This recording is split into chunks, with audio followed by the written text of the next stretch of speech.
अस्सलामुअलैकुम दोस्तों, आज मैं आपके लिए समर स्पेशल में एक बहुत ही स्पेशल रेसिपी लेके आई हूँ।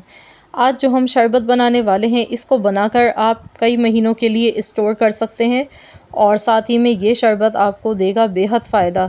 इस शदीद गर्मी और हब्स के मौसम में इस शरबत को ज़रूर बनाकर पीना चाहिए, क्योंकि इसके पीने से आपका दिलो दिमाग हो जाएगा ठंडा और आपको ठंडक का एहसास मिलेगा। अगर आपको बहुत ज़्यादा पसीने आते हैं और बहुत ज़्यादा गर्मी फ़ील होती है ना, तो उसके लिए ये बहुत ही बेस्ट है। इसके अलावा मैदे की जलन को ये ख़त्म करता है, मैदे को ठंडक पहुंचाता है, जिगर को ठंडक पहुंचाता है और बहुत ही ज़्यादा फ़ायदेमंद शरबत है।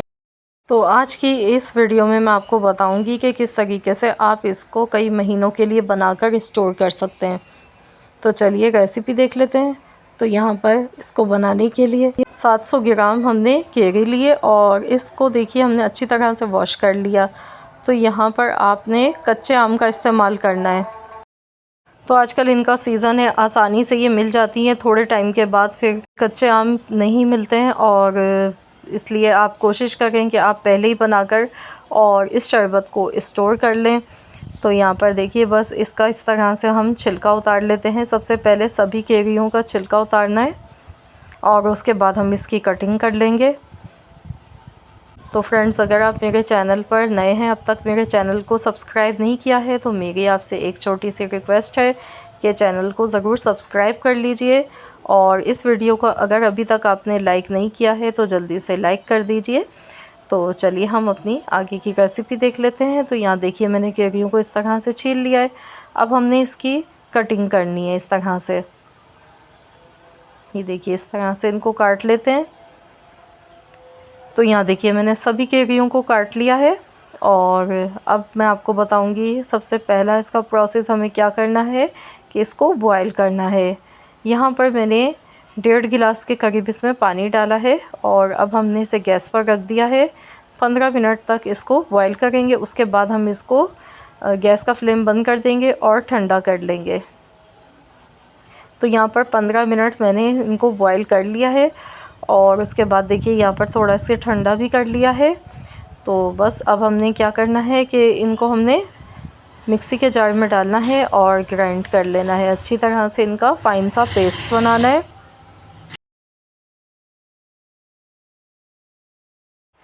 तो चलिए हम इनको ग्राइंड कर लेते हैं।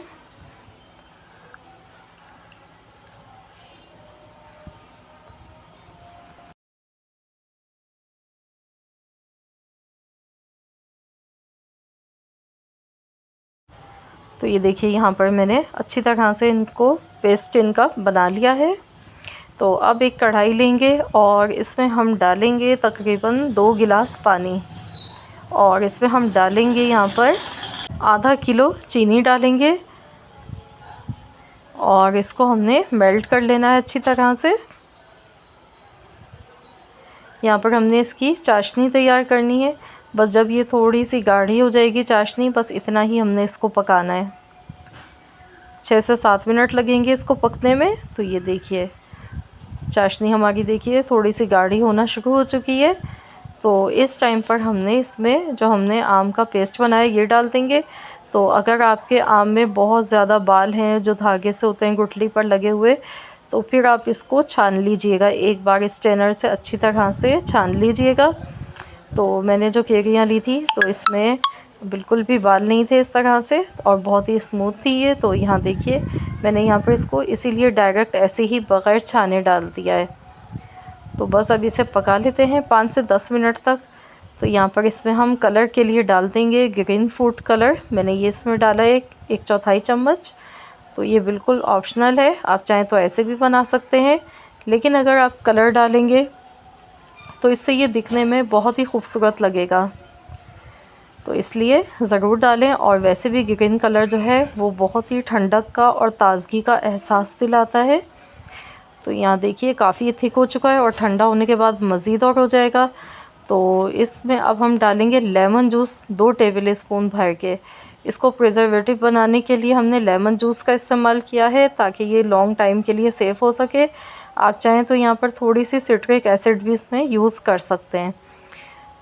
पिसी हुई सब्ज़ी इलायची का पाउडर आधा चम्मच मैंने डाल दिया है फ्लेवर के लिए भी, और ठंडक के लिए भी, क्योंकि सब्ज़ इलायची हमारे लिए बहुत ज़्यादा फ़ायदेमंद होती है। मैदे को ये ठंडक पहुंचाती है और इसकी तासीर बहुत ज़्यादा ठंडी होती है।